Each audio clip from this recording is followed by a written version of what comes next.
Battlers, I am back. Welcome to another episode of the Knighted Podcast Match Rewind Edition, baby. Now, if your electricity bill has been putting you under even more pressure than we put the Brisbane Broncos under for 80 minutes at Suncorp Stadium, well, I tell you what, it's time for you to take a look at Solar.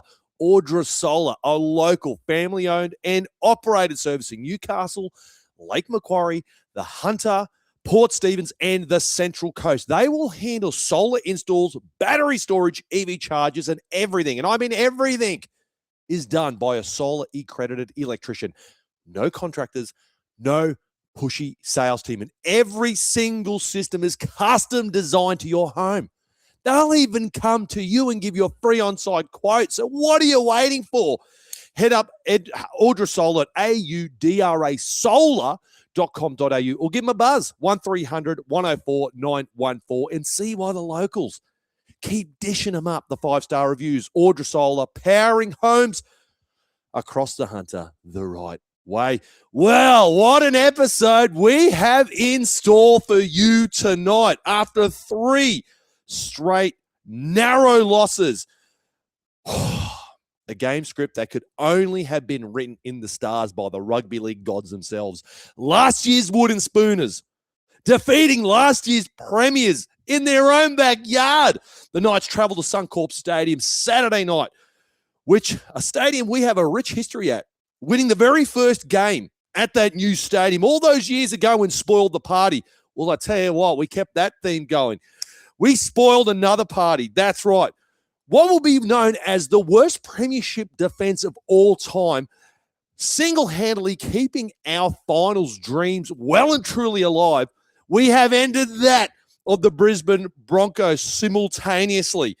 Oh, my God. Tonight, we will be breaking down that very game and the amazing performances we witnessed after a week of headlines talking about nothing but injury.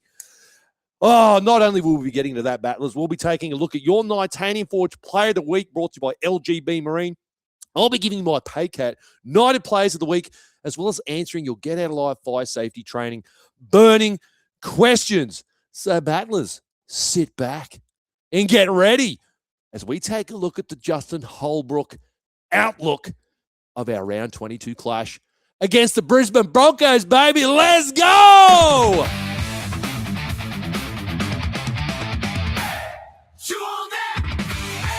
Do you know who can go chew on that, Lou? A donkey? Dickhead Bronco supporters. This one goes out to you. Now, look, we're gonna talk about the shitty part of the night. Is dealing. Yeah, we've all been there. I'm not exclusively talking about Bronco supporters. Unfortunately, they're in every single supporter base. But we're going to single out 2 dickheads, and you guys know. Shout out to all the supporters in Bay 725, that might have been the other ones as well, but the away supporter bay. I don't know how these blokes, they must have got lost. I don't even know what they were doing. I don't even know what fucking planet they were on. These 2 obnoxious dickheads carrying on the whole time. And don't worry, your boy was baiting them. I am a professional Broncos baiter. I have been built. I have been trained. It is within me. I know how to sting these bastards, and I got under this bloke's skin well and truly. And it was good stuff. They got the arse, Lou. It was good stuff. The cops come. Didn't take much. Fucked him off. They give it but can't take it. They can't. And it's all well and good to have Ben. It's rugby league. You know, it's going to be a bit of swearing. It's going to be a bit of carry on. It is what it is, you know. He upset the kids. But that's the line. That's the line I draw. Good friends of the show. Shout out to Michael and Brianna. Brought their 2 lovely kids along. And when you're having that sort of shit carrying on around kids and it's upsetting them, that can fuck right off. So go chew on that, dickhead. You guys, I hope he finds me. I hope he does find me. So, yeah, there you go. You've just been publicly blasted, mate. But, yeah, I got well and truly under his skin. And I'd like to think somewhere he watched the rest of that game and just felt like an absolute dickhead. So that one goes out to you. However, let's emphasize the good of the night. Shout out to all the battlers that came along to the Caxton Street Brewing Co., who we managed to run into at Suncorp Stadium or somewhere along Caxton Street. It was such a great night. It does take you back, Lou, doesn't it? It when you really does. Like, I got imposter syndrome on Saturday, really. Like, people shy coming up saying, like, they wait all week to listen to us. And shout out to Megan. Where's the shout out to you, Megan. Now, we picked up your scarf, and it's going to make its Night of Podcast debut right here, Megan. So I'm going to wear this tonight before we get it back to you. So there you go. I'm looking the fucking goods. I look like a coach last week. I don't usually wear scarves, but I think I can pull off a scarf. and shout out to Megan's mum. Shout out to Megan's mum. Couple of I'll tell you what, everyone was just so fucking great. Shout out to Shannon, the security guard who hooked us up with the meet with Joey as well. Mad dog. It was such a great night. It was an incredible night. I knew it was going to be. I was never in doubt. You should trust me. Built within me, I have this intuition. If I come into games with zero doubts in my mind, we're going to win. I had the exact same feeling going to Vegas, and we got the job done convincingly. Same as this week. But yeah, honestly, it really hits home how much like you see us and how our work fits in part of your day. It means more than we can say. You do kind of forget it because we sit here because obviously we're sitting in the dungeon in Mum's basement. Yep. You know, it's obviously not a live audience. They're not sitting here in front of us. I'm literally just staring at a camera. Just doing our thing. But yeah, you do kind of forget. You do sort of, forget. And then people come up there and it's pretty fucking crazy. But I keep stressing, by all means, never be too shy to come and say hello. I'll say hello to anyone. Truly. We're so grateful to be growing this with you. And we couldn't do it without you, Battlers. Nah, truly. So, yeah. Awesome stuff. So, dickhead Broncos supporters, go chew on that. If you're going to chew on something absolutely bloody elite. Beef jerky, quality beef jerky that is going to hit you harder than we hit every single Broncos supporter on Saturday night. All right? Get your game day fuel. beefjerky.net.au. Seriously, support the sponsors that support us. We've had plenty of messages from the battlers who've been getting their hands on the stuff and loving it sick. So it means a lot. So, all right. Now, if you're enjoying the show, make sure you hit the thumbs up, and wherever you're wasting your time on social media, battlers, you know where we are. Come find us out. It would be greatly appreciated if you could do that for us. Now, if you want to support us here at the United, you can also do so by finding our Patreon link in the show notes below, or Google it. You guys are much smarter than us. You'll figure it out. $5, $10, $25 per month, whatever you takes your fancy. I tell you what, the $10 a month getting that into the club titanium is pretty fucking good value. Things are heating up. There's a vibe going on there at the moment. Trust me. It was nice to be able to inform them. What time do you reckon I woke up? Man, we slept in. We didn't get back to way late. We were going to get the train, but we went, fuck that. We're going to get an Uber. I was well and truly dusty on Sunday, but it was so worth it. Hey? We got home at 2 a.m. and you woke up at 9:30. 9:30, was it? I felt like it was much later than that, but yeah, your boy was dusty, but oh, what a night. What a night. I could relive that forever and ever and ever.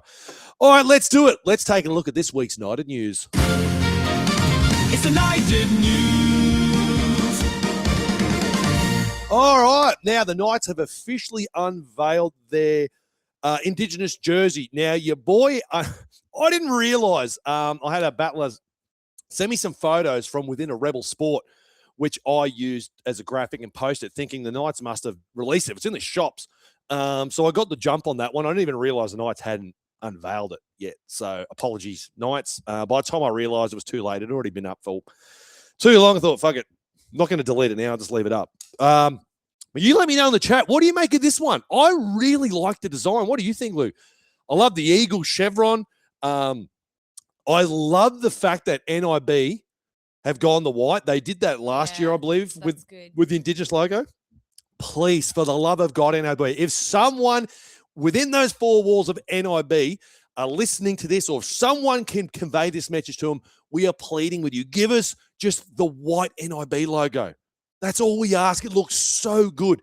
Remember when I did the mock-up version of our home kit and I just had the white NIB? And even our skipper, Kalen Ponga, said, oh, this looks fire. So if Skip's putting his hand up and says it looks bloody good, that's got to carry a bit of weight. But I really like this one. I've seen some people a mixed bag. Unlike everything, everyone's got different tastes, but I really like it. I think it's probably one of our better Indigenous jerseys, if I'm going to be honest. Now, I did have plenty of questions asking when we play in the jersey. looking at it, I believe it's this weekend. Pretty sure we'll be rocking this jersey against the Raiders. If I'm not correct in that, please correct me. But yeah, from the research I did, it should be this weekend. We'll see that jersey getting around. So let us know in the chat. What do you make of this one? All right. Now, some other news. Dominic Young contract negotiations. Now, as we know, Dominic Young is contracted till the end of 2027. So meaning come November 1, he is able to negotiate with rival clubs. Obviously, we don't want that to happen. Dom doesn't want that to happen.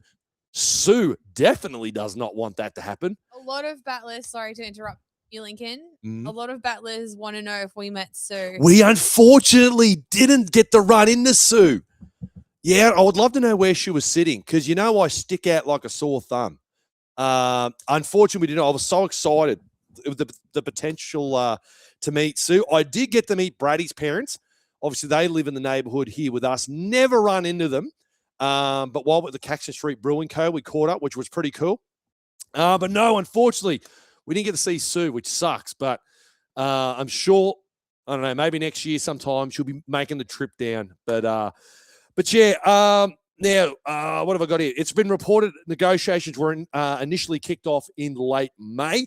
Now, the early offers reported were a bit of a low ball. I don't want to hear that stuff because I think that's what kind of got us maybe on the wrong foot with the previous negotiations when Dom made his way to the Roosters for a season and a half. However, the quote word by word verbatim quote, we're a lot closer now. They know I want to stay and I'm not asking for the earth, just a bit of an increase. Make it happen. Well, it's going to happen. He's not going to go anywhere. He wants to stay here. Why would he not want to stay here? He's killing at the moment. What have we got here? I couldn't believe it. It's 112 NRL games already since debuting in 2021. Can you believe that? 5 years ago, he debuted. Where the fuck has time gone? As we all know, broke our single season try scoring record back in 2023 with 25 tries scored was just amazing season. And here's a little tidbit. I didn't realize he debuted for Huddersfield over in the Super League at age 17. My Lord. So, yeah, we're hoping we're going to get the deal done. He's playing exceptional football at the moment, Dominic Young. We love him. He should have never left this great club, but hey, as long as he returned to us. That's the main thing, right, battlers? So Thanks, Hainsey. Thanks, Hainsey. Yeah, thanks, mate. Shout out to you. Yeah, I would expect to hear news very, very shortly of a contract extension by our boy Dominic Young. There's been so many this year between Dylan Lucas, Kalen Ponga, Jermaine McEwen, Greggy Marzu. I'm sure a deal's going to get done. He's going to want to stay.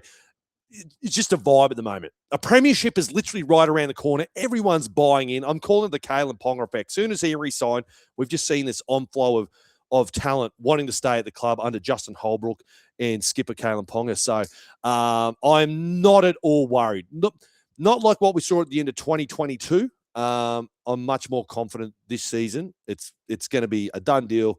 Happy days, and we all move on from there. So there you go. The night of news for this week. Let's do it. Let's sink our teeth into a game that I had marked on the rugby league calendar since the draw was announced. That's right. The Newcastle Knights defeating doesn't even sound like a big enough word. Destroying, obliterating, vanquishing my mortal enemies, the Brisbane Broncos, 30 points to 6. And it shouldn't even been 6 points, if I'm going to be honest. Their one and only try came off a forward pass. There, I'm going to say it. We should have been a complete and utter shutout. But at least it gave, the hopeless Broncos supporters something. We had to listen to that stupid song and dance once that night. But anyways, boy, oh boy, what an incredible performance. Now, what have we spoken about so many times on the shows, even in narrow wins and narrow losses? The next step in the evolution of this team was to control and dictate terms. And that is exactly what we got this round for 80 minutes. Now, look, you can go, the Broncos stink. They are bad. They are terrible. The Tigers have won more games than the Broncos. Can you believe that? And, when we did the roster review show, you guys know I was so confident. And when we did, you would have heard him too, Lou. When we went around Caxton Street, having beers with everyone. Everyone was the same. It was just it wasn't even arrogance. I wouldn't even call it arrogance. It was just genuine optimism. We were going to get the job done against the Broncos. That's the kind of vibe that was getting around Suncorp. And, you can say the Broncos, they had their, who have we got? The sin binning of Dean Mariner, Adam Reynolds, HIA, Xavier Willison, what was he dragged after 5 minutes? I don't care. We had huge injuries the week before. So I'm not going to really come at this and go, oh, well, that was certainly more disadvantaged than we were. I'm not buying that for a second. They're not the best team. However, we were expected. Well, when I say I expected it. I can't believe the bookies had us as outsiders, which was just ridiculous to begin with. But I thought we were going to go in here, dominate this game, and this scoreline accurately reflected just how dominant we were. Like, we were absolutely incredible. So let's kick it off with some game stats from this very game, if I can bring it up at the moment. Team stats. All right, possession in favor of the Newcastle Knights, 54% to the Broncos, 46, I should say. Completion rate, 85 on the dot. What did your boys say during the roster review? I wanted to see us hit that 85 mark. We have done it. 85% completion for the Newcastle Knights, a lowly 65% for the Broncos. Terrible. The Knights running for 1,857 run meters. The Broncos couldn't even crack 1,500 with 1,485. Post-contact meters, 661 to the Knights. Only 568 for the Broncos. This is where it gets juicy. This is the good stuff. 10 line breaks to 3. We were just blowing them off the park. It was just clicking, and they had no answers. They were just scrambling the whole night. 10 line breaks to 3. 36 tackle breaks to their 31. Here's another juicy one too. If I can find it. 15 errors to the Broncos. 8. What did I lock in also? I think I had sub 9. So did it again. We've gone 8 errors. So getting the fundamentals right, holding on to the ball, and look what happens. We're just putting teams like there's just way too much strike in this team. Now, what I want to do, because there's going to be a lot of glazing this episode. There's going to be so many great performances to talk about, and I'm sure there's plenty in the chat going on at the moment. But before we get along to the super highlighty stuff of this game, I really, really want to highlight the fact that the talk this season was not only maybe the lack of talent in our forward pack, it was certainly going to be the lack of depth of our forwards. And I tell you what, I really have to give it up to the guys, obviously Big Francis, who we're going to be talking about plenty, Cody Hopwood, Lachlan Crouch, Brodie Jones coming back in, doing a job. For them to come in and just do what they have done for us in numerous weeks with no Jacob Saifidi, with no Pasami Saulo, who are having great years. There was yarn about Jasaf getting back to a bit of origin form at the moment. Pasami having a breakout year, had that time in Canberra. He's come back. He's been amazing for us, either off the bench or when we've needed him to start. He's been great.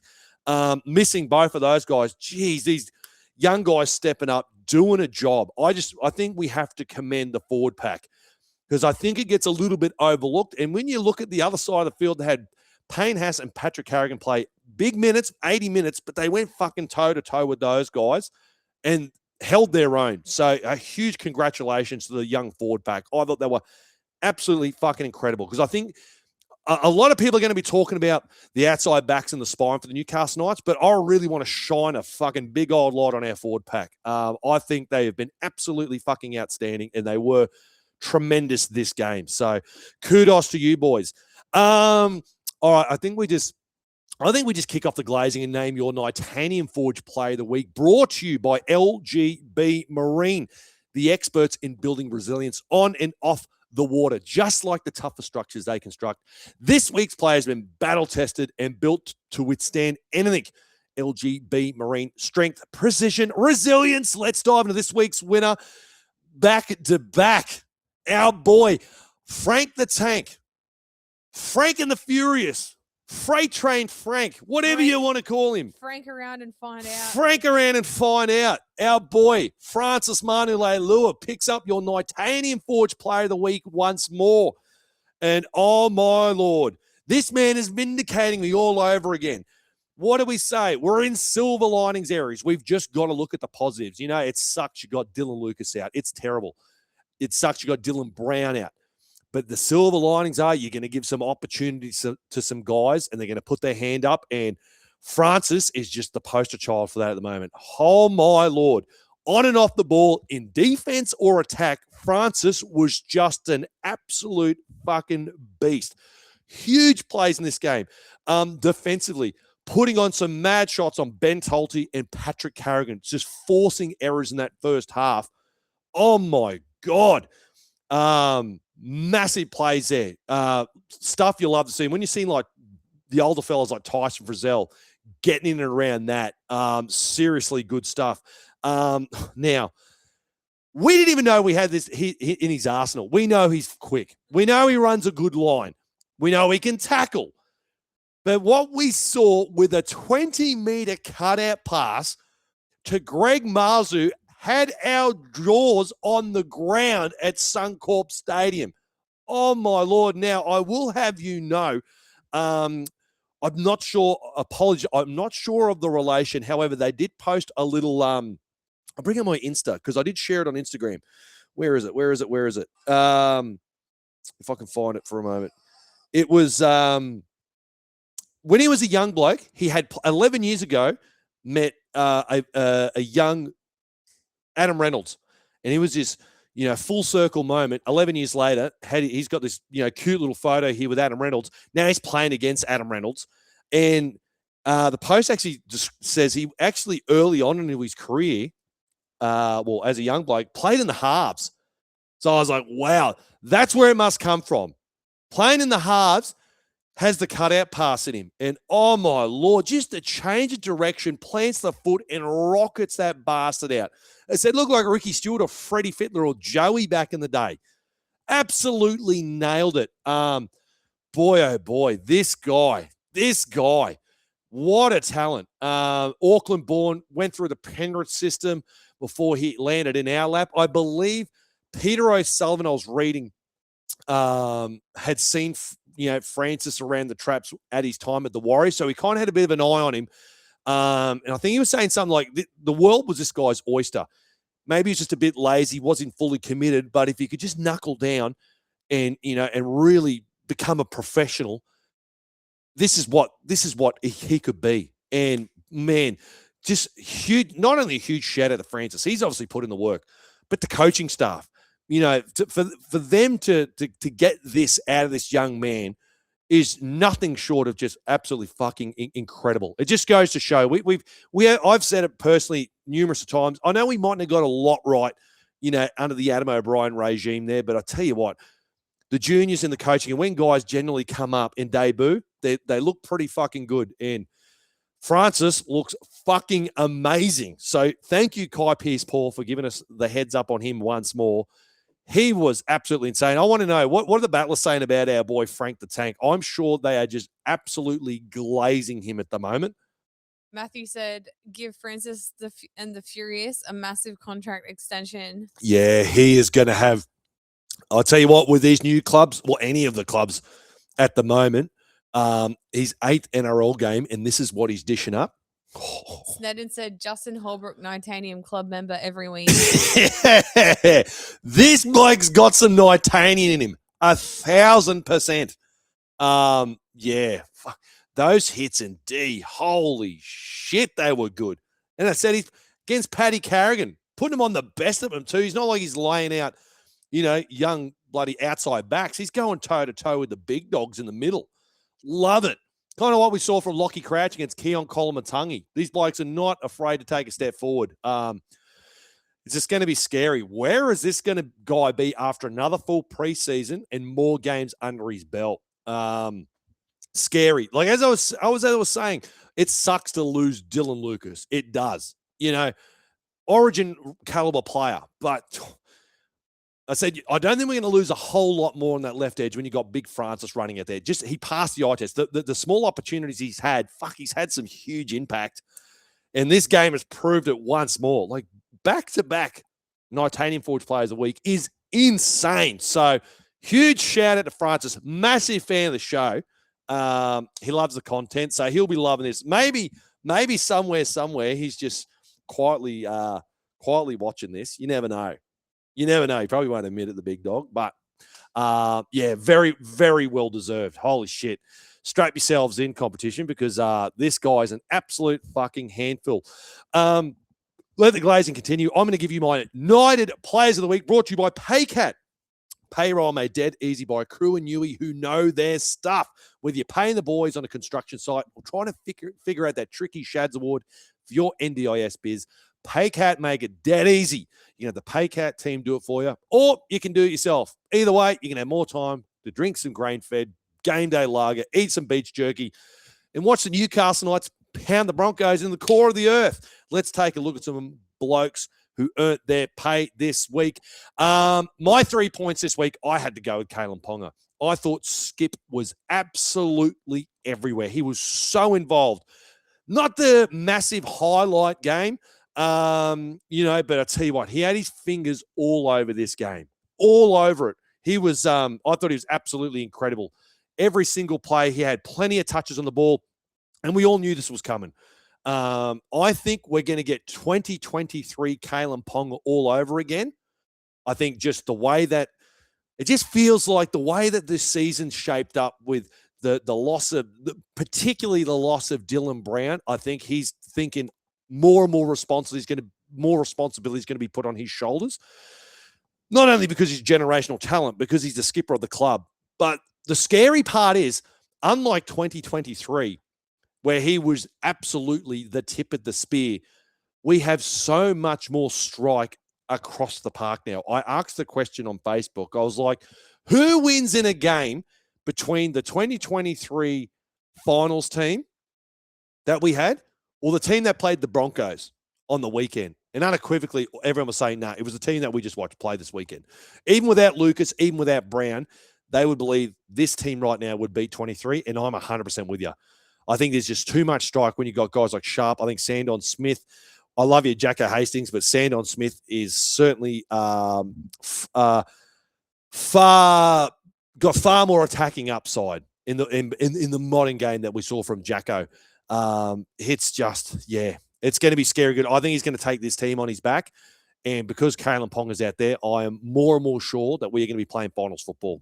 I've got no doubt. Voicemail from Justin. Yep, hit me. Hit me, J-Dog. G'day, Link, Lou, and fellow battlers. How good was Saturday night? Fucking great. What a win. And Link and Lou, you guys are 3 from 3 for every game you've attended this year. Is that so? I think the Newcastle Knights need to sign you two up, move you guys down to Newcastle, and you go where the team goes. Yeah, 'Cause right. you two are the good luck charm. So if that's the reason to move to Newcastle, I reckon that's it. But I wanted to say, 2026 Kalen Ponga, what a dude this guy is. Like, just watching him lead the team when he hasn't got the ball, the way he was celebrating all those tries. 2023 Ponga was peak Ponga. 2026 Ponga is the wise Ponga. And I truly believe it's a bit of a climb, but I believe our boys can make a run for the top 4. We've got this. Come on, Newcastle. Come on. On you, Justin, mate. You're right. There's a fire in Kalen Ponga's eyes. There really is.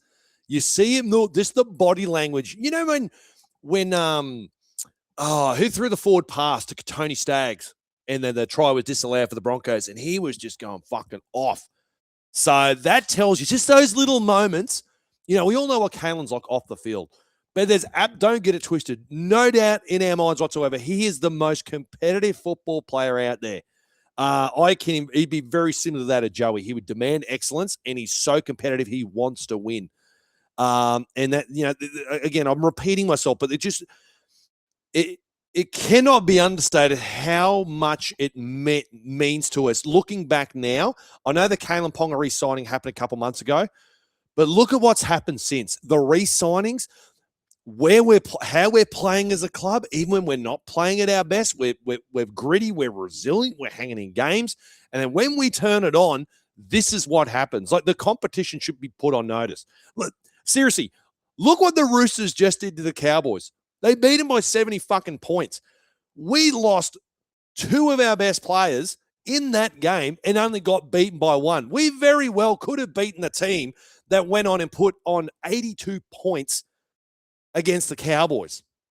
Like, and everyone's kind of talking about this great game the Roosters played and all that. Look at who they played last week and only narrowly won. Yeah, I'm 100% with you, mate. Kalen Ponga is going to be so fucking integral to this year. I know it fucking sucks. I don't want to get bogged down too much in injury because I don't want it to take away from the great performances and what we're going to witness this year. But putting that aside for a second, fuck, could you only imagine if we had a full-strength team heading into the back parts of this week? Just more and more combinations gelling, more Justin Holbrook getting more and more of his, you know, the Justin Holbrook DNA on this football team. Oh, yeah, we are certainly a top 4 team. We are absolutely a top 4 team. I have no doubt in my mind. Will we reach top 4? I don't know. I definitely think we're going to be a top 8 team. No doubt in my mind. We're going to play finals football. But no, you've hit the nail on the head. There is a fire in Kalen Ponga's eyes, and it would strike fear into me as an opposition player. I would hate to be going up against Kalen Ponga for the back end of this season. Let's let the glazing of Kalen Ponga begin, shall we? 2 try assists, 110 run meters, 20 post contact, got the 4 tackle breaks, 2 line break assists, 4 offloads, 6 tackles, 0 missed. Did have the 2 errors, but yeah, he was sensational. He was just all over it. He had his hands on the ball so often. It was incredible. He was on fire. He was great. Just giving plays around him time and space. So Kalen Ponga picked up my 3 points this week. Big Francis got my 2. You know, you can have so many variations. Honestly, there were so many different names chucked into the mix for Nitanian Forge Player of the Week. It's hard to argue against them. There was so many great performances this week, but unfortunately, you can only pick one, and I've only got to squeeze a handful of guys into my points. Big Francis picked up my 2 points. I didn't read out his stats earlier, but here I'll read him out now. Got that try assist, obviously. 11 runs for 100 run meters, 46 post contact, got the 2 tackle breaks, 1 line break assist, 31 tackles, only the 3 missed, 0 errors. Sensational game by Big Francis. Now, I've broken my cardinal rule because this was such an exceptional game. And given the circumstances, and fuck it, I make the rules up on this show. I couldn't split these blokes up. I could not leave either one of these guys out of the United Players of the Week this week. I've had to give 1 point to both Sandon Smith and Razor Sharp. It would have been a travesty had, for me, these guys not featured in my United Players of the Week. Starting off with Fletcher Sharp, obviously scoring the first try, in the opening minutes of that game. Scored that last try, to quote Dan Ganane, the icing on the cake for the Newcastle Knights, scoring the very last one there in the final minutes of that game. Looking at Razor this game, I think this is his best performance since Vegas. I think he is warming up right at the right time. Not to say he's played poorly. He's had a couple of quiet games, but this is, I'm seeing Razor from the start of the season in Vegas. He will look so fucking dangerous running that football. Unlucky not to score another try. We're unlucky not to get a couple of extra tries. If you remember Dominic Young's huge break on the right edge, forward pass there, and same with Bradman Best, another play there on the left edge. I'm really unlucky not to get a hat trick. Razor forward pass, he was going to be in for all money, but yeah, I'm loving what I'm seeing from Razor. Very much similar to what I was saying about Kalen Ponga. In the absence of Dylan Brown, you need these guys to step up and fill the void, and Fletcher Sharp was on fire. You know, I know plenty of people might have had their reservations thinking, shit, how is Sandon and Razor going to work? It fucking works. It looks great.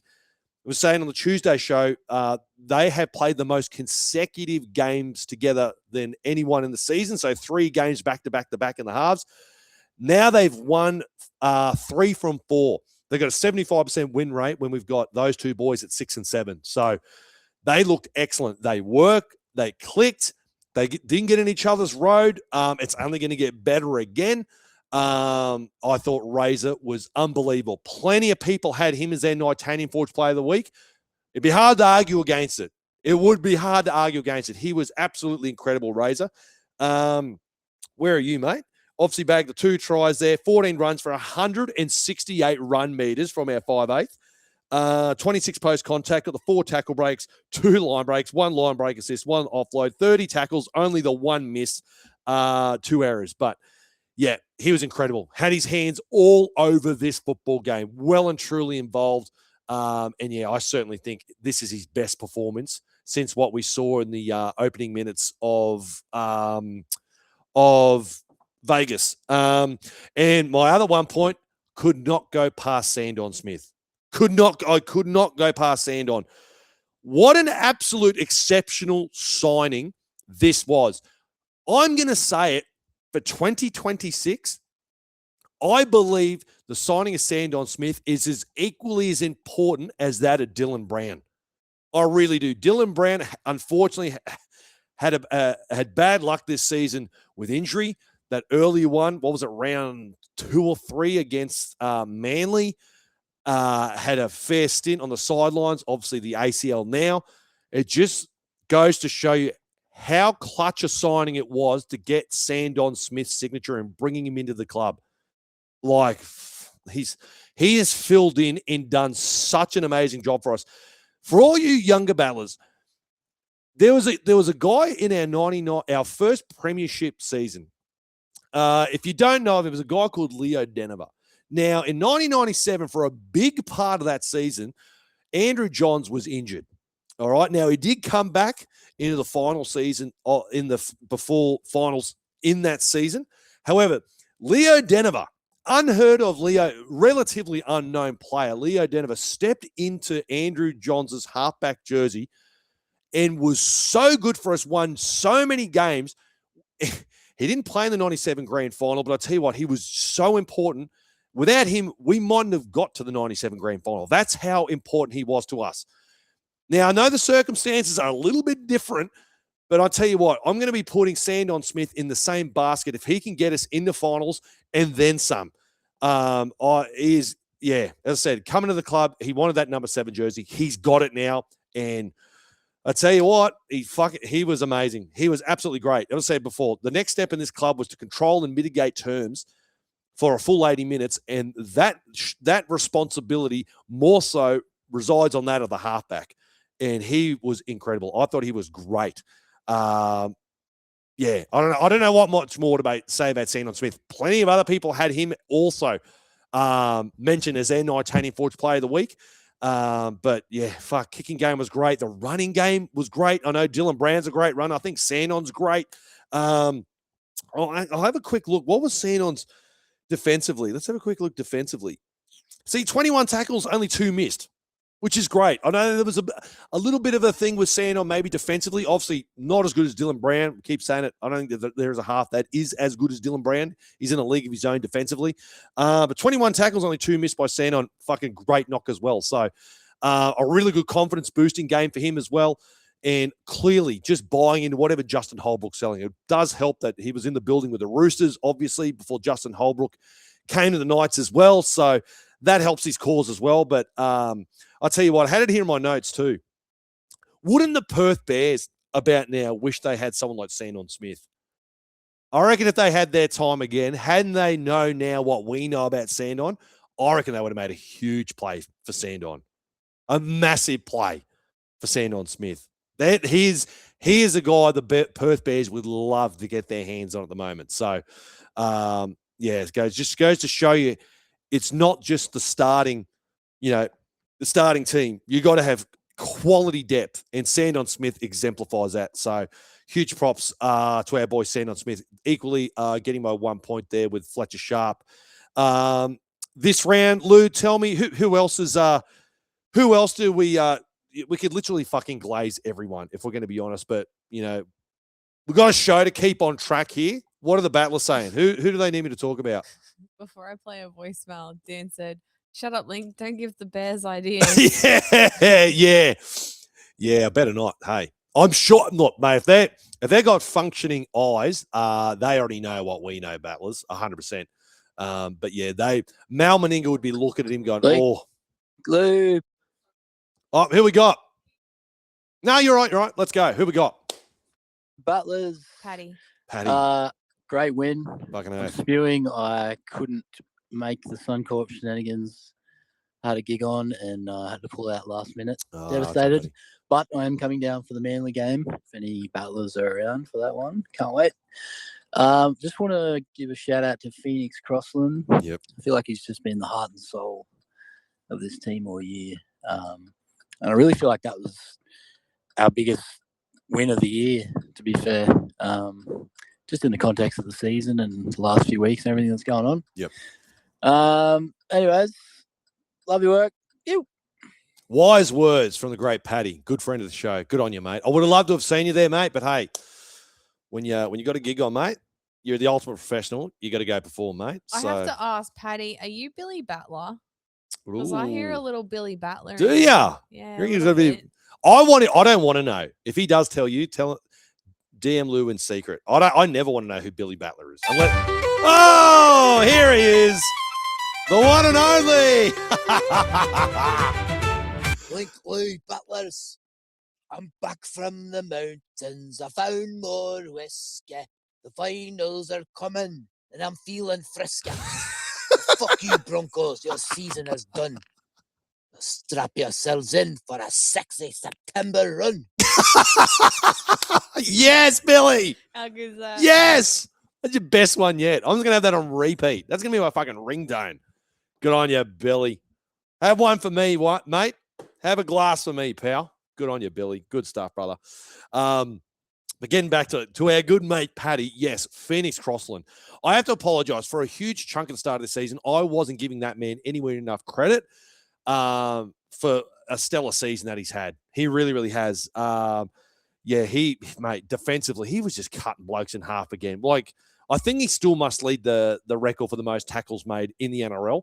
I certainly know he was up a couple of weeks ago, but I'm sure he hasn't relinquished that lead. Great to see him rewarded with a try. Was he on the nudie run list?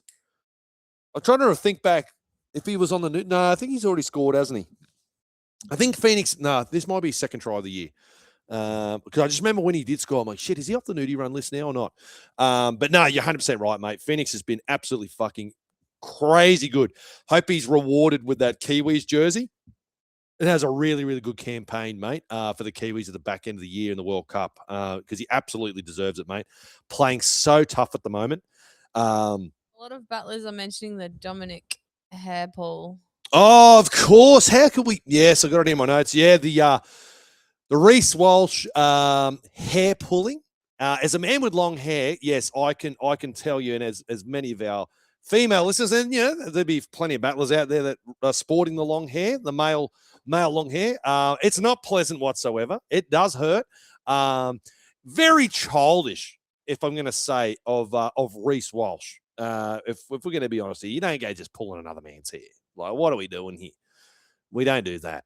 Jermaine McEwen, third man in, hot under the collar, a little bit of argy-bargy, but you don't want to see that shit. Cut that shit out, Reece. You don't want that on your resume, pulling blokes' hair. What are we doing? Well, speaking of Jermaine McEwen, fucking, he came back too. He was great. He was really unlucky not to score a try. I thought he was going to score for all money. They deemed a professional foul. I want to say too, the commentary on this game, Greg Alexander, obviously does not like the United podcast whatsoever. He loathes it. Hates the United podcast, as you know. He must just hate the Knights. Some of the calls he was saying, I'm like, what are you on about, mate? Like, seriously, just some of the, I think he was riding the Broncos hard that game, if I'm going to be honest. But, I thought Jermaine McEwen unlucky not to get a try there. I thought it would have been a penalty try. But anyways, if I was officiating that game, but yeah, Dominic Young, I thought that right edge looked really, really good. Dane Gagai, big bounce back game, playing up against his former club. I thought Dane was pretty good. Obviously, Broncos edge defense certainly isn't great. I couldn't believe it too. Talking about the Broncos, I'd missed this on the Tuesday show. I can't believe they've only won 2 games at Suncorp all year. Can you believe that? 2. I don't think we won more than 2 last year, didn't we? I swear we won more than 2 games of Mac Jones. Holy dooly. What a fall off a cliff that is. Holy shit. But yeah, our outside backs were absolutely incredible. Greg Marzo, again, got the 2 tries. Our leading run meters there, 177 of the best, 70 post contact, 9 tackle breaks. I bet Adam Reynolds wish he never attempted to try and tackle that absolute bulldozer in the opening minutes of that game. Ruled him out. Yeah. Fuck that task of trying to tackle that man on a tear. 2 line breaks to his name. 2 tackles, 0 miss, 0 errors. Greggy was absolutely fucking phenomenal once more. Obviously got on the end of that huge cutout pass by our boy Francis Manolei-Lua. But yeah, the outside backs were incredible. Brady as well. They're all on fire. We're getting the 20. It's so encouraging to have the 2023 backline band back together and just tearing shit up. Now that they've even got more promising edge back rowers, they've got a better spine combination.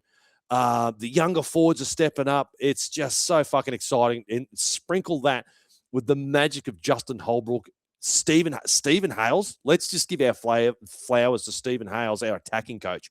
That man's name doesn't get mentioned enough. He has worked some serious fucking magic on this team as well. Danny Medeiros, Brett White, the list goes on. Defense too. I know the Broncos didn't throw a lot at us, but geez, we made it fucking hard for him. As I said, it should have been a shutout. It honestly should have been a shutout. It was a forward pass. You could tell it was a forward pass to the ground. So all the comments are saying it was a forward pass. It unequivocally was a forward pass. There was plenty thrown that game. Why that one wasn't called, I don't know. But it should have been a 30-0 shutout. Got a comment here from Sam. Thanks, the United crew, for always believing in our brother Francis. Even when he wasn't getting his shot, you always spoke highly of him. You're the man. Oh, look at that. Oh, greatly appreciated. We love him. We love him. And, you know, I can't take all the credit for that. Our boy Kai Pearce-Paul, good friend of the show still. He gave me the heads up. He's like, Link, this guy is the dude. So ever since then, I've had my eye on your boy Francis. So no, we thank him. We thank him for coming to our great club. And you know, it does. That's why I don't want to talk about these injuries so much. We're going to park that to the side. We're not going to talk about really these injuries now to the end of the season, because I don't want it to take away from these opportunities and these guys stepping up and doing just the amazing work they are, particularly Sandon and Francis, because they're the 2 filling in for both the Dill boys, and they were both fucking exceptional this game.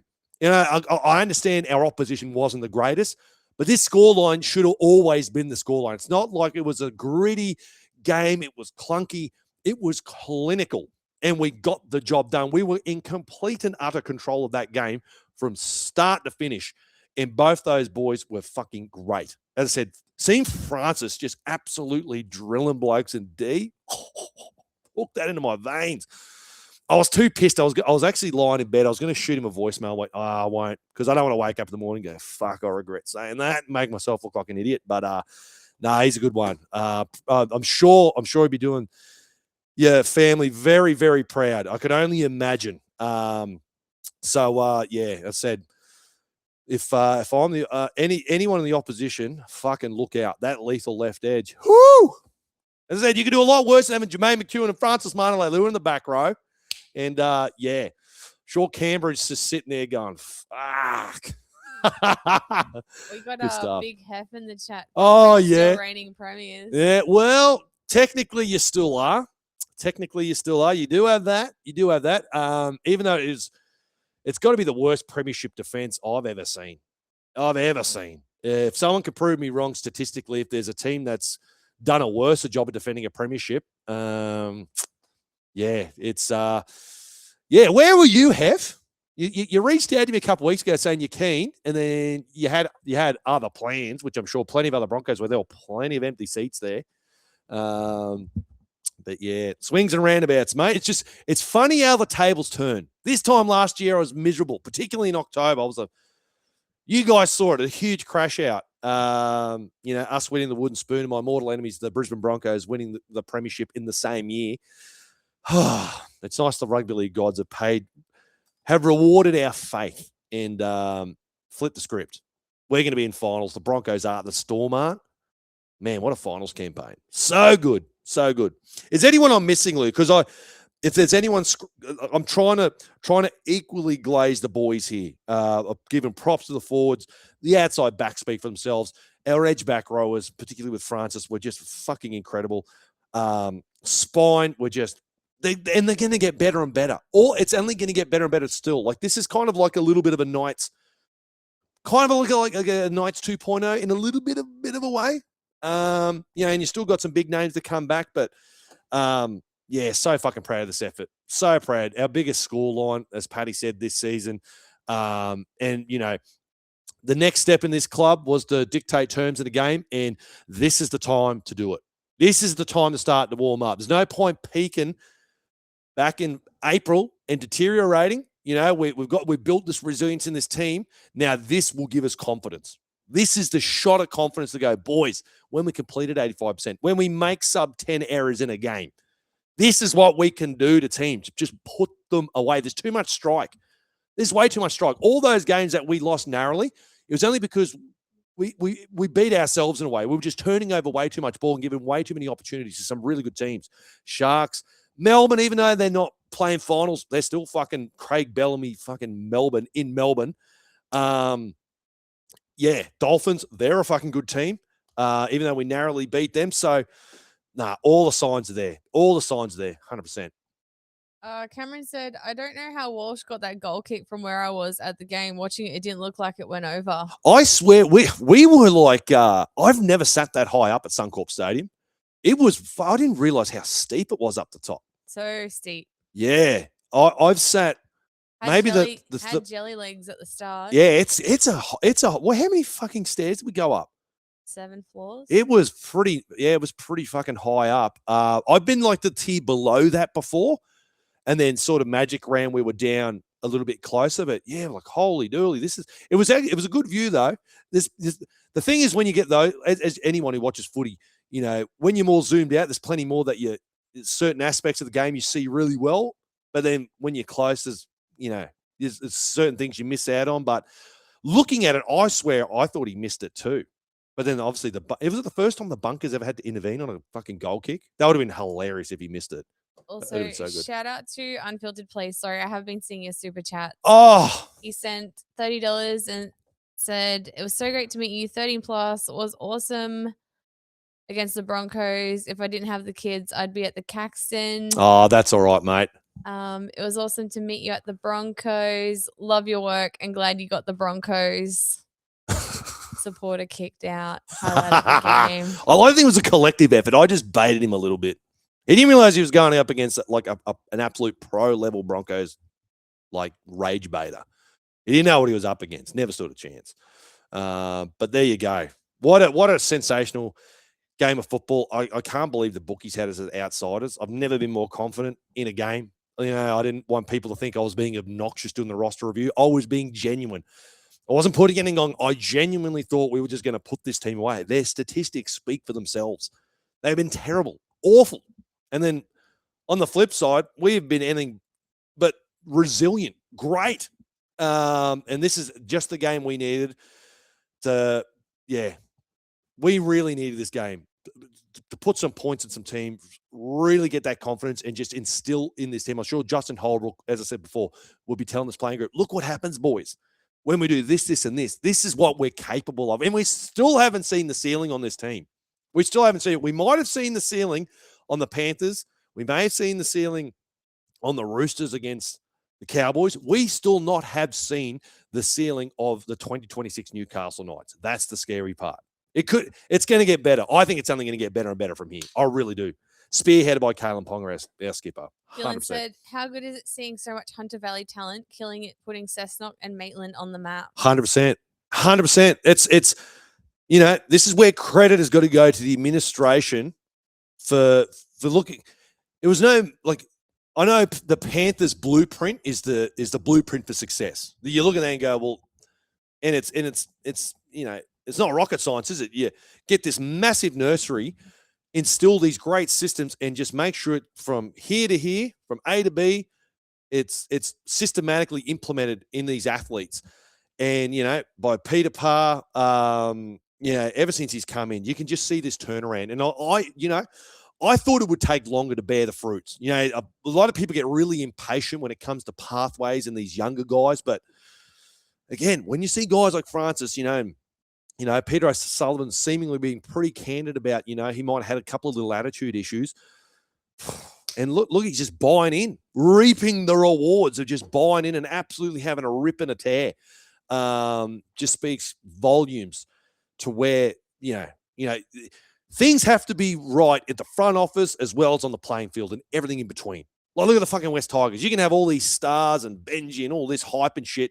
Might get you a few wins, but I tell you what, those cracks start to appear in the front office. It just trickles down. It's the old saying, fucking shit blows downhill. From you're just zooming out on the whole operations of the Knights, and it hasn't fucking looked this good in probably 25 years. We're talking Joey eras, pre-Tinkler, pre-fucking Brian Smith, back in those eras. There's too many young folks who don't even know of that era. That's the sad part. We have been here before. We just have to go through this horrible fucking dark age, and we're finally getting back to the glory years. And that's what the identity of this club. I know it's funny because you always see it in comment sections, particularly on Facebook. Everyone's like, we need fucking more local talent. We need more local talent, blah, blah, blah. Yeah, I agree with you. You can't just pick blokes because they're locals for local sake, but it is an integral part, and I believe it is the identity of the Knights of old, and that's what we built our success on was, those junior guys where that jersey really meant something to them. You need those guys. That needs to be the foundation of our club, and I think we've nailed that. And it's only going to get better in years to come. We saw the young fellow who we really didn't talk about, Toby Winter, also on the interchange bench. Guys like that, they're going to be names you hear more and more of, and they're the product of this great fucking pathway system that we have at the moment. So, yeah, plenty to look forward to. It's a fucking good time to be a Knight supporter. It's about time. About time. Our fortunes are changing, battlers. I can feel it in my fucking waters. Anything else, Lou? Yeah, burning questions? That's it. All right, fuck it. Let's do it. Let's answer some burning questions. Burning questions. All right, battlers, you work for a business. Chances are you are not prepared for fire or emergency. Make sure you get in contact with Get Out of Life Fire Safety Training for all your plans, procedures, and training. Because if you do not learn, you will burn. All right, hit me. What do we got? Firstly, before we go on to burning questions, we would just like to send our condolences to Yazzie. Absolutely terrible news by our NRLW Skip. Posting terrible news, the passing of her mum. So our thoughts go out to the Meeks family. Fucking terrible news. Thoughts are with you. Condolences. Please, Ballas, show your support for our girl Yazzie in the comment section. So terrible news. Sending love to Yazzie, losing her mum, just devastating. And I could only imagine. I'm more than certain it was her mum that has infiltrated the chat on this very live stream a couple of times when Yazzie's graciously appeared on the show for interviews. And I can tell you what, she must have been a great woman because she raised a great daughter. Yazzie is just an absolute gem. And I'm sure her mum, the apple doesn't fall far from the tree in that regard. So, thoughts with the Meeks family. Terrible news. I've got a voicemail to play. Oh, here we go. Brandon. Big B-Dog Brandon. What has he got up his sleeve? Hey, Lincoln Lou, Brandon here. Just finished the game. Nice to get a juicy, succulent 13-plus win against the yes, it is Brisbane bullshit Broncos. I thought everyone played really well. I think Frank, again, another week, he's outstanding. Yep. KP, outstanding. Sharp, outstanding. Sandon, outstanding. I think everyone was solid. I don't think there was a bad player on the pitch. Nope. Got a cheeky hypothetical for you. Yeah, here we go. With a current theme with retired players and them moving on to coaching the younger grades, if you were to choose a head coach, an attacking coach, and a defensive coach for a pathways team out of the current Newcastle 17, who would you choose and why? Thank you very much, guys. Boy. Ooh, okay. So coaching staff. Attacking coach, got to go Joey. Attacking, you can't. He's the GOAT. He's got footy IQ coming. Didn't he say current players? What was it? I thought it was retired players. Ooh. Was it? I swear he said retired. Oh, no. Have I fucked it? Because when he was saying, I was starting to think of my answers. I swear he said retired. Oh, no. Let me know. What did he say? Sorry, I was deep in thought because I wanted to give a really good answer. As soon as I heard retired, my mind went to retired players. After the current players retire. I think that's what he meant. Okay. Right. So the current squad. Okay. All right. Attacking coach. Got to be Kalen Ponga. 100% going to be Kalen Ponga.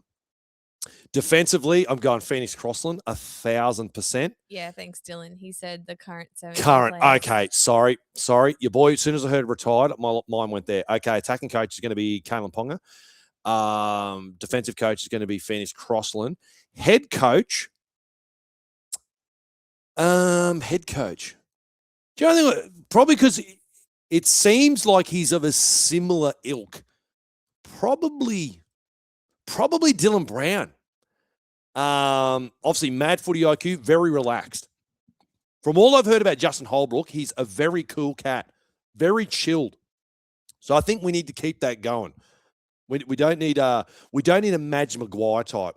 I think they'd be very interesting to know the stark differences in the Madge Maguire just being an absolute psychotic hard ass that's just, unrelenting. And then you get sort of Justin Holbrook, who's far more relaxed in his approach when it comes to coaching. So give me Dylan Brown. They're my three, mate. They're my three. And I think they'd work harmoniously. And they're the 3/4 of the Kiwi spine. So there you go. Representative level too. Unfiltered sent another super chat, $14.99. Come on, brother. You're Calling spoiling me. I think you guys converted my kids to be Knight supporters. Been trying for years. Yes. I've done my job, mate. I take great pride in that. I've had a couple of people say that. One of the great things I was ever told when I was at McDonald Jones Stadium, I want to say 2023. Shout out if you're listening, which I'm sure he still is. It was an American fella. And he moved out here and somehow he stumbled upon this podcast. And he's like, mate, you are the very reason I'm standing here right now. I didn't know who to support. And I stumbled upon you. I liked you. I liked the Knights. I'm here. And I was like, wow. I was pretty taken by that. So wasn't there someone else I converted?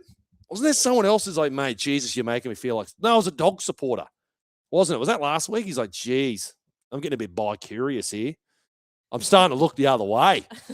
Hey? Well, a guy did say that you might leave me for him. Yeah, true. So look out. Hang around me long enough, I'll convert you. Jesus.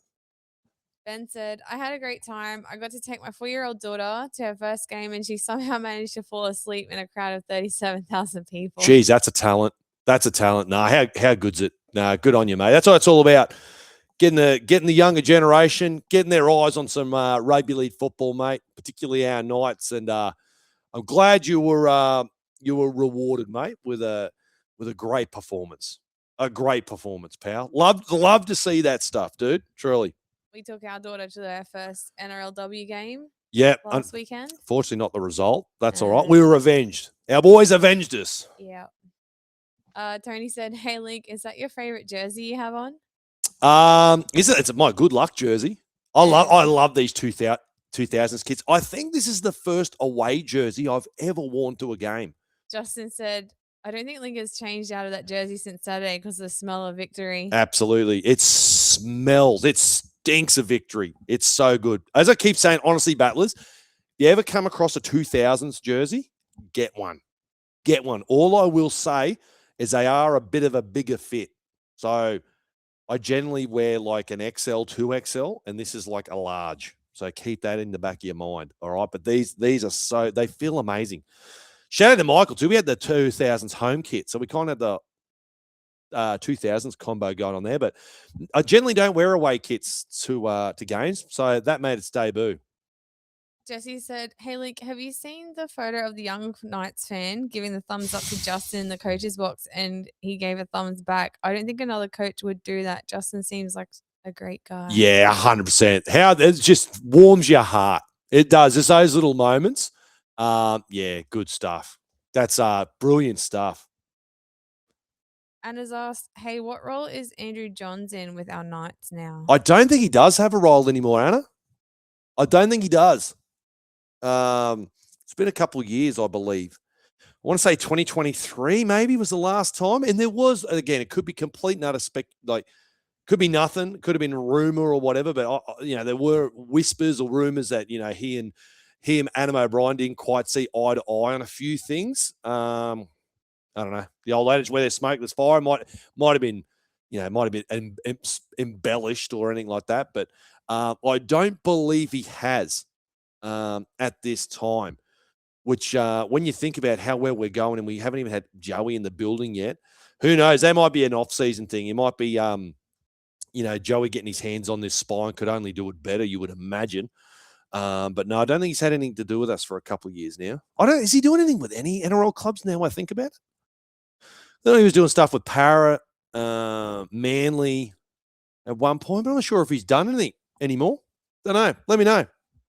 Early in the chat, we just get a from your mate Dominic. Oh, Dom, I did do a welfare check on our boy Dom. He's very keen to come down to McDonald Jones Stadium to for the old boys game. So I'm taking that as he's getting a bit bi-curious too. I think he's getting a bit bi-curious. I think he's just like, you know what? I'm loving the Battlers. I'm loving the Knights. The Broncos suck. Their supporters aren't anywhere near as cool. They do a dumb dance. I hate the dance. He's got the house to match. He does. He has a beautiful blue house, Dom. Yeah, you're already made, mate. Makes sense. It's just fate. Do it. Lean into it. Josh has asked, Link, can you please give a shout out to Jake? Jake. Oh, yes. I tried giving tickets to Jake. That cowardly bastard. Shout out to you, Josh. I used to work with Josh and another co-worker I used to work with, Jake. I had a bunch of tickets. I gave some away, and then I messaged him. I said, "Oh, mate, I got some tickets. You want to go?" And yeah, the fucking cow. He made up some lame excuse, something lame. And I'm like, I even said, "You just don't want to see the Knights flog the bloody Broncos, do you?" And he told me to fuck off. I got to message him actually. You just reminded me, Josh. Straight after the show, I'm messaging Jake. All right. Matt said 2 things. You should leave Patreon details on the screen so they're easy to find when I finish driving and want to have a look. 2, All right. I reckon Link would make a great MC at weddings, not exclusively Knights diehard ones, but just in general. Love the potty, Link and Lou. Thanks for the drive to work entertainment. Oh, thanks, Matt. Appreciate that. You have actually MC'd a wedding. I have. Even before I was podcasting, I did MC. I wasn't a what would you call it? No, not really a wedding. It was like an engagement party, but same thing. It really. was an engagement / surprise wedding. Yeah, so kind of technically a wedding, I guess, in a way. My brother's. Have I MC'd anything else before? Trying to think if I have. I feel like you have. I'm feeling I have too. The thing at Caxton Street Brewing Co. where Joel just threw you in. Oh yeah, but that's I'm in my element. I literally need 0 prep time for that sort of stuff. Do I hire my services out as an MC? Could you imagine? Just walk out onto the podium, Battlers. Everyone's like, holy shit! Imagine me doing it. Imagine me being a marriage celebrant, just marrying a couple of Battlers. I reckon there'd be some absolute diehard Knights fan who's just thought, you know what, let's get Link to be a marriage celebrant and he can do the thing. That would be so fucking, how good would that be, live streaming that? Who knows? Stranger things have happened. There's probably someone out there, they're probably going to reach out to me now and go, you know what, fuck it, let's do it. Link's keen. Nathan's asked, does Link do any role playing in those medieval live action events? I think he'd be a shoo-in for a happy-go-lucky I wonder, they always sell out. They're so popular now. Yeah, they are. It's funny you mention that because there was a couple of Battlers I was having a yarn with, and we were talking about those. What do they call it? LARPing. I want to do it just for content. I do need to. I am going to get a full. I have plans to get a full set of Knights armor and do a bit of content around that. It is going to come. Let's be honest. I kind of look like I got the fucking hair and everything. So, yeah, I could play a happy-go-lucky Knight, I reckon. And yeah, I want to go to one of those LARP things as a Newcastle Knight. That'd be hilarious. Kelly said, I've seen Link in action on Fremont Street. Absolutely. rockstar." I'm getting glazed. Far out. I'm getting absolutely glazed here's, tonight. here's some other glazing. Justin said, Hainsey's got the impression of you on point. Oh, yeah. Shout out to you. Fuck, he's so funny. When I forgot about so much of that shit. It wasn't until after I'd rewatched the game, I'm sitting back on my phone here and I'm scrolling through going, oh, man, here's all this footage of this shit. So funny. Shout out to Hainsey. Here's where I'll put it out to you, battlers. If you can do a impression of Lincoln, because it seems to be starting the thing. Like, yeah, Megan had it good down pat. Yeah, shout out. Yeah, if you can do an ad read or you want to send your voicemail in. If you think you can do a good show intro. Impersonation, Well, that's the word. We'll even use it. Fuck it. I'll play yours at the start of the show if you like. Throw people off. Give me your best fucking Link impressions. Oh, unfiltered. You're spoiling us. Fucking hell, mate. You're still going. Jesus Christ. Can't believe how they put the Knight supporters right at the back. You think it was deliberate? Well, it didn't work. Well, it's funny you mentioned that, brother, because shout out Hainsey. He dropped a video at the start of the year absolutely blasting. I don't know if it's the Broncos or Suncorp, how it works, but I think that's all away supporters. I don't think it was just us because, yeah, I'm pretty sure that decision now has been made to push them all up there. He did a big video on it. I should get him to repost it and send you guys the link because, yeah, he nailed it. I'm pretty sure it was the start of the year. I think this is only a new thing because, yeah, the away bay used to be far closer, right on the corner for years. That's where I remember sitting, but no longer. They pushed us right at the back, the bastards. They must have knew. They must have had intuition. We're going to fucking suck this year. We're going to push them right out the back so we can't. Thought they mightn't be able to hear us, but I heard plenty of people saying they heard the Newcastle chant loud and proud. So, in regards to the Indigenous jersey, Mm. I've got 3 comments from the battlers. Pat says, "Looks sick, a little bit too much red." But it I makes don't mind sense. it. I don't mind leaning into the bit more of a red. That's why I like the 2005 and 6 kits. Adam said it's very red, and on YouTube, Justin said, "I don't mind it. There's a bit too much red." Because historically, most of our Indigenous jerseys have been really blue, but wasn't there one? I want to say 2023. I remember Adam Elliott wearing one. Wasn't it really red and it had like quite a bit of yellow in there as well? Maybe. I don't mind it. I don't mind when we kind of, if it's a bit alternative, we lean into the red. But yeah, to each their own. Christopher's asked, if Holbrook does not win Coach of the Year, we riot? Yes, I'll be planning a huge coup. We storm rugby league headquarters and we write that wrong. He has to win Coach of the Year. Unequivocally. Who's even remotely fucking close to him? Let's be real. Like, it's him bar none. Like, you can't. Kieran Foran might have had a little bit of a case, but they've fallen off a cliff. I honestly cannot think of anyone who comes close to Justin Holbrook. That's not to say there's not other coaches who aren't coaching as well, but this is a guy who walked into the building for a team that won the spoon, whose attack was so predictable and boring and pedestrian. And we are now one of the most exciting teams to watch. I see so many videos people post about who are like the exciting teams to watch, and they genuinely look forward to watching the Knights play. That would be the last thing. You would be laughed out of the room if you were to say that last year. We all witnessed it, unfortunately. We were the butt of very many jokes about how boring our attack was and not contesting high balls and the rest of it, but a remarkable turnaround by the coaching staff, headed by Justin Holbrook, for sure. So he's got to win. He's got to be an absolute shoo-in to win it. Apologies. Insta cut us earlier. I didn't tell you just because you're on a roll when we were doing our. Really? They cut Yeah. us, the dogs? Yeah, so I don't know what happened there. Oh, no. But on TikTok, Josh has asked, what do you think will happen when Lucas comes back? How do you put Francis back on the bench? Yeah, well, it's a good problem to have. I said this before. I'd be kind of hoping, maybe, I don't know, he might have to put a bit of size on and just that maybe that kind of a Spencer Lenu type. Obviously, we've seen what he does in D. Just super aggressive, intense player off the bench. I think that would be like a nice little piece to add. Pasami's done really well. I think in the forward rotation, he's done really well when JSAF or Trey's been subbed off. He comes on and continues that momentum. But I think he could be that guy that has that and some.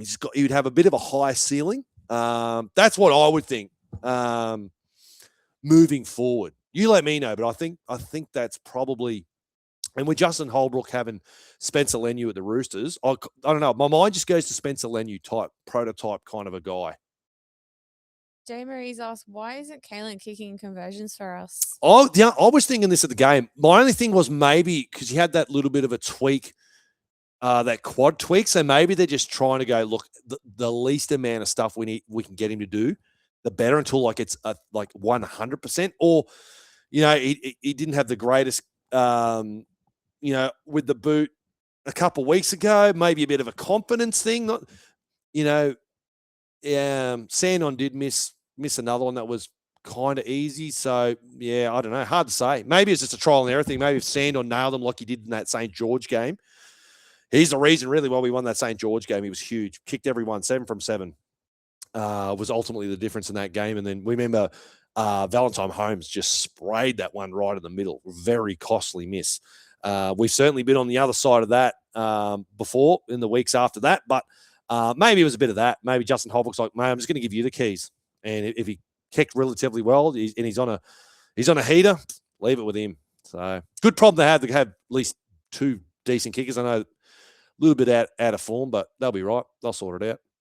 Nathan's said, what a game not to stream live leak. That would have been one of your best. Yeah, I know. It would have been. This is the problem. This is the problem. Like if I went to every game, I can't stream because you can't stream at the grounds. So that would be kind of cool though. If we could live in a world where the NRL would give us a streaming pass and I could just like literally stream from the stadium, that would be elite.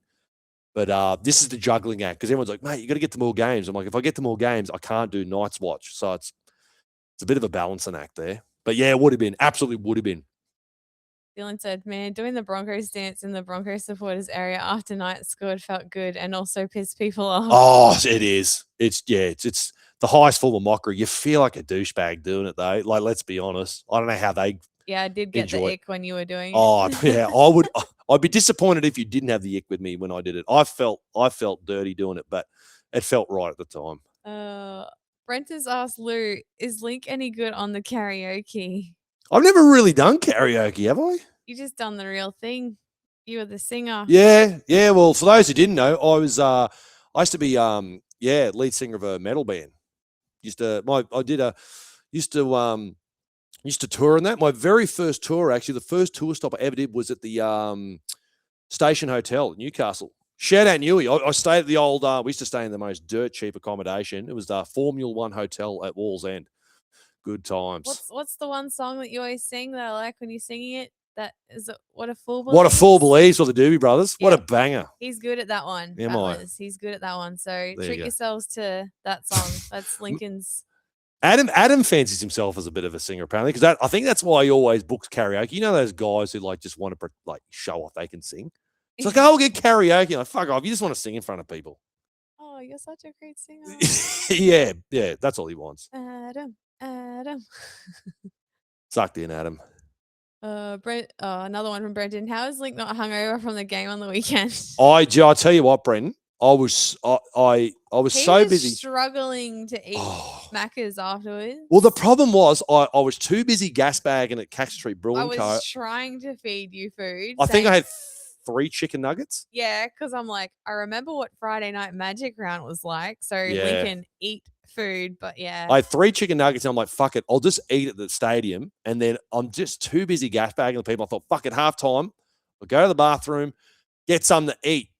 And I didn't either of those things. I was too busy talking to people. And I'm like, fuck, the game's back on. So by the time I went back to Caxton Street, more talking shit and having a good time up there, it wasn't until midnight till I'd eaten. And I felt crook because I was drunk so much. All these people give me free beers and that. Oh, man, I was struggling to eat Macca's. So then the next morning, demolished some more Macca's and I ate a whole fucking pizza. I needed calories. You just crave that greasy fucking food. So that was it. I parked here, watched the girls get the job done against Para, and then rewatched that game. Just had the best time. Fuck, it was so good. So good. So good. Someone said I should have done a Night's Watch just rewatching the game. I should have done that. Should have done that. Just taking my nose in the game. It's fucking great. Well, once again, Battlers, thank you so much for everyone that came up to us. Seriously, it means a lot. Yeah, it does. It goes to show that what we're doing is we've got something going here. It does. We really do appreciate it. That's what we keep saying. It'd be great. We appreciate your support, but hit that thumbs up, all that good stuff. It does help. It gets the word out even more, and we try and grow them bigger and bigger. And we'd love to give back more and more and more. So, yeah, it's a huge part of our lives. It's a big commitment, but we fucking love every bit of it. We really do. We make it work, but. Christopher said, I've met Link twice and shouted him a beer at the Green Fed. He's a great guy. My next mission is to meet Lou. There you go. One down, one to go, Chris. And Justin said, have met Lou and can confirm she's just as awesome as Link. Oh, there you go. I think we'll end it on that beautiful note. I've just been a fucking glaze. I swear we've spent more time talking about us than our great players and their performance. Battlers, there you go. Fucking hell. Oh, good stuff. All right, Battlers, if you've enjoyed the live stream, please give it a big old thumbs up. It does help us out. If you're listening to this after on Spotify or wherever, give it a big old 5-star review. It does help us out. We just pumped the Broncos. So you should be feeling great. Give us a 5-star review. It would be greatly appreciated. We'll be back tomorrow night for the roster review as we look ahead to our clash against the Raiders, a club desperate. They've got a fingernail. They're one finger grasping onto the cliff that is the fucking finals. So we'll be breaking down that game, which will be a doozy as well. So make sure you stay tuned for that one. We're getting the Adam O'Brien out of here, Battlers. Thank you for a great show. And, we'll see you on the next one.